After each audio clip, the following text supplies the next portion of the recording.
Since we were talking about the 261, I wanted to just cover a few brief things.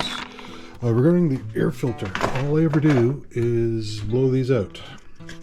They have a ton of surface area, and as long as no sawdust builds up in there, they basically can last potentially forever.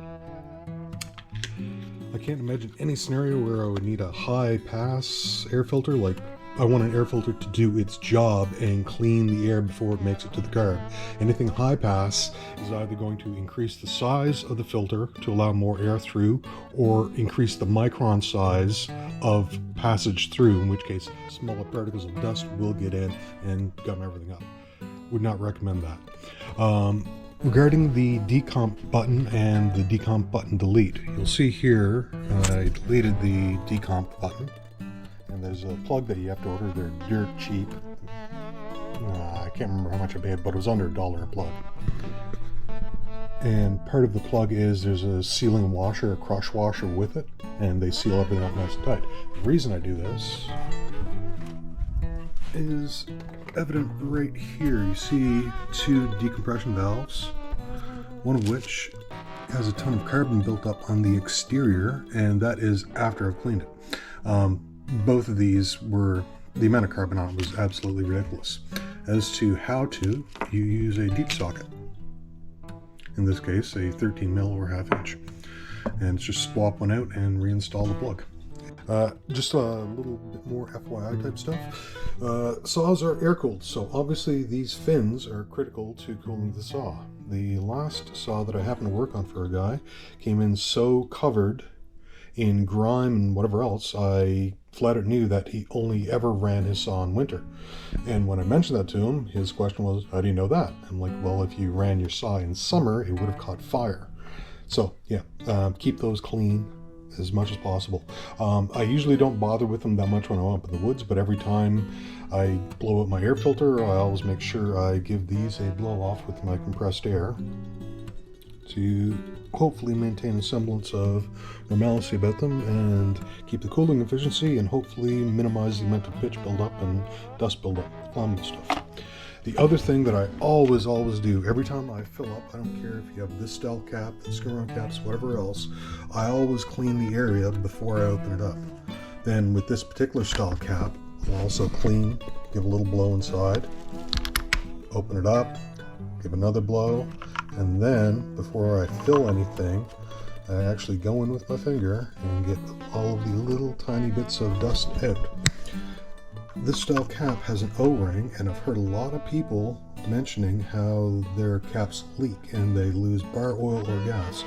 I personally have 3 saws with this style cap. I've never had them leak, and the O-ring on them, well, they're easily replaceable. However, if you have a bunch of dirt buildup where the O-rings mate, that dirt will actually cut into the O-ring and cause them to leak over time. As well, the saw is quite full right now. I wish I had done this last night before I cleaned and fueled my saw, but you can see that this saw has been used heavily for years, and the amount of dirt in there is absolutely minimal. That fuel filter, it could potentially last another 10, 15, 20 years because I only put good fuel in and I keep the dirt out of it so it's not plugging up. And then I do the same thing for my bar oil.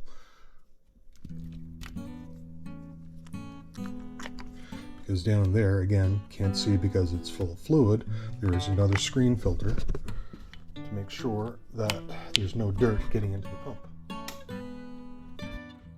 As it relates to opening up the muffler. And of course I would drop in the screws.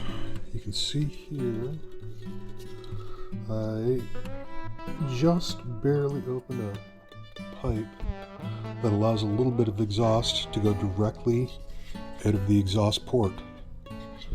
And I open that up with a Dremel. And the end result is everything in there is so much drier, and what comes out is drier.